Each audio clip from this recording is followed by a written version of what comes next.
Here's today's First Word Daily Devotion.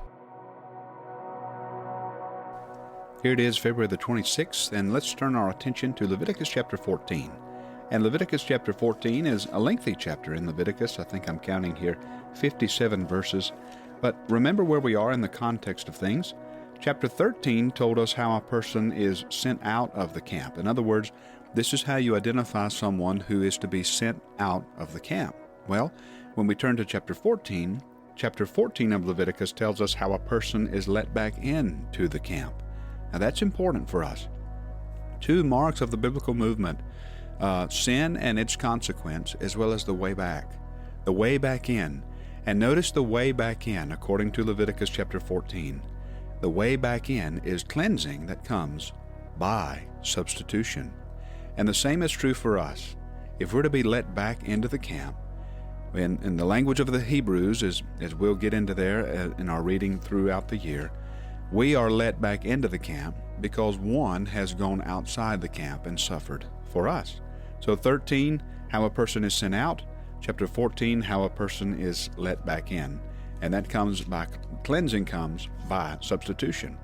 Now let's turn to Mark chapter 4. This is a wonderful section for us. We'll spend some time here. Mark chapter 4, verse 35 through chapter 5 and verse 43. This is really a unit here. And really this unit deals with these different stories, these four stories of the authority of Jesus. We have first the calming the storm, and then we have, of course, the demons. Then we have the woman with the issue of blood, and then finally the narrative culminates in the Lord raising the dead. And the key question for us in this narrative comes at chapter 4 and verse 41. Who then is this, that even the winds and the sea obey him? And the rest of the narrative, through taking us through these different marks, lets us know who this Jesus is. Now here's a challenge for us as we're coming to the Bible, as we're reading it. We don't want to necessarily moralize the Bible. That is, we don't want to turn the story into a moralistic story. Remember who the Bible pivots upon. Remember who the center of the Bible is. In other words, remember who the Bible's about. The Bible's about Jesus. And then the Bible tells the story that we are in Him. But the Bible is always about Jesus. He must be the center when we read it. He must be the center of our interpretation. So He's the center of our reading, as well as He is the center of our interpretation.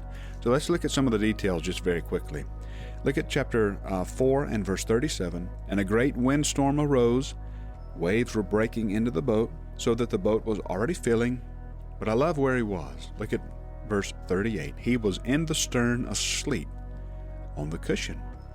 And they woke him and said, Teacher, do you not care that we are perishing? And he awoke and rebuked the wind and said to the sea, Peace, be still. And the wind ceased, and there was a great calm. So he rebukes the wind first, and then look at who he rebukes. He said to them, Why are you so afraid? Have you still no faith? And they were filled with great fear and said to one another, Who then is this, that even the wind and the sea obey him? And that's the question that we have before us. Who then is this?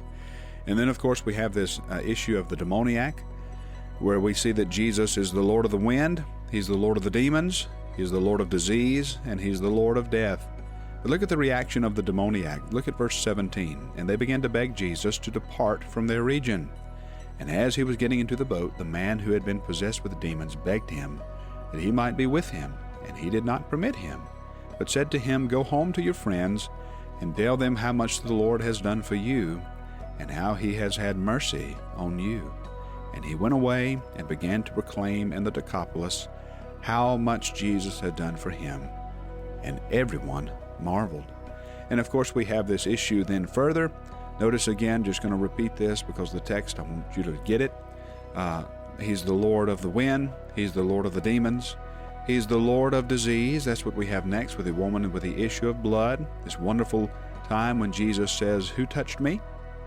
Because he felt power going out from him. And then, of course, we finally see that Jesus is the Lord of death.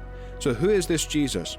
He is this Jesus whom we can hope in. He is this Jesus whom we can trust. He is this Jesus, listen, who we are in. And so we understand our place in the world only through understanding how He has created the world, entered the world, and inhabits the world. And we understand our place through Him. And it's a reminder of Proverbs chapter 11, verse 8. The righteous is delivered from trouble, but the wicked walks into it instead. And we don't have to walk into trouble. We simply have to walk with Jesus.